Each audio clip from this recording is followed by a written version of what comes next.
In the early days of the drawing studio, we often held classes up at the ranch. Andy's studio was heated by a little wood-burning stove, and so I can remember it being incredibly cold, knocking the icicles off, this, that, and the other thing when we first got there, and then having to stop printmaking, peel off the gloves that are covered in ink, and then feed the fire because you don't want your hands to go up in flames because it's, solvent, oil-based. There are as many ways of making prints as stars in the sky. So the inventiveness of different artists working together is shared. These guys are all people who are making prints themselves, and so they know the process, and they all volunteer to come out and help do this big deal. Move in every direction. Okay. Until I see the fatness of the image is what I'm watching. And then with this, extremely light. And I'm changing direction a lot. And I tend to concentrate. I think it was really life-changing for a lot of people. There was a lot of camaraderie. Andy's studio is not huge. And we worked very close together. And we also learned how to be really cooperative because you had to all kind of move in unison if anything was going to get done. So Connor is now the master printer of record. And Dick is the inker preparer. I saw Lee Chesney working on a large copper plate with an engraving tool in the style of a 15th century Renaissance master. I fell in love with the medium. And so I ended up taking a major in that medium there with Lee. A little bit. What about just right here? After I finished the Korean War, I went back to the University of Iowa to Lisansky's group and was a student there for 4 years.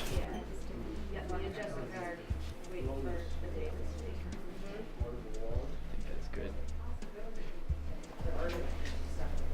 And then I went to Italy on a Fulbright, where I studied with some of the greatest Italian practitioners, and also spent 6 months in the Uffizi Gallery of Prints, looking at prints from all over the world. So I feel like I trained myself very deeply. Connor, nice. Nice. Yeah. Yep, this came out great. Beautiful. The ability to make an image that you made from the beginning to the end, totally, and then control by multiple printing, gave me control over my art career. So I at one time had 8 galleries in the world. I had 6 in this country and 2 abroad. And so that whenever I finished a print like this one, I could send an impression to each place that was interested in selling my work. It's how I sent 4 kids to college.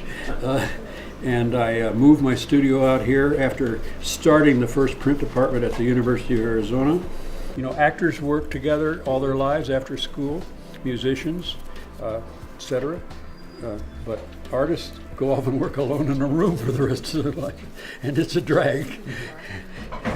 This is my extended family. You're looking at them, and we're all and we all have this enterprise that basically the philosophy of the drawing studio is what we have out here.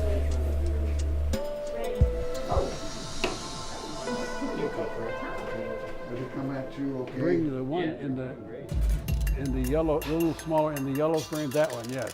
I came in with a bundle of grasses that I brought in from the desert. I soaked them in color and I laid them out on this little sketchbook, and I pressed them with a roller to make them imprint into the paper, and then I did things over the top of them, and so I played with this idea for a month or so.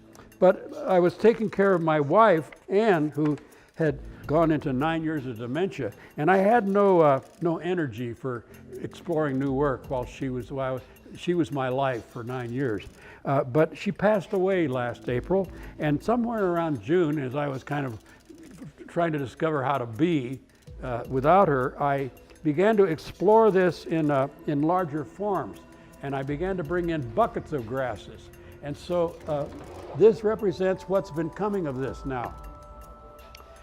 In which I think, as you can see, I've used grasses, I've used tea, I've used color, I've layered stuff over stuff.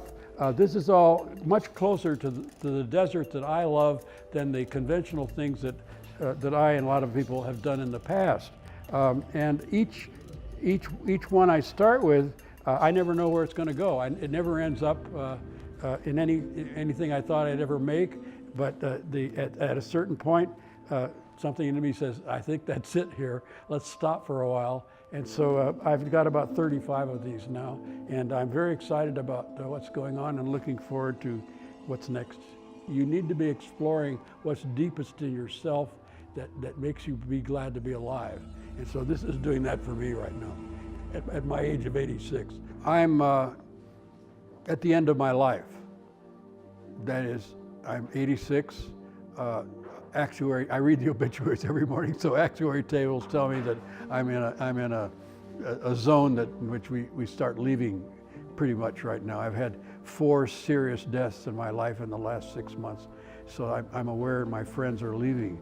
So the presence of my mortality is in my face, and what that is for me is that I am so grateful for the kind of students that are here and around me, and that I have the luxury of spending the last years of my life in such company of some of the most creative people I know. So I live now in a personal state of gratefulness all the time.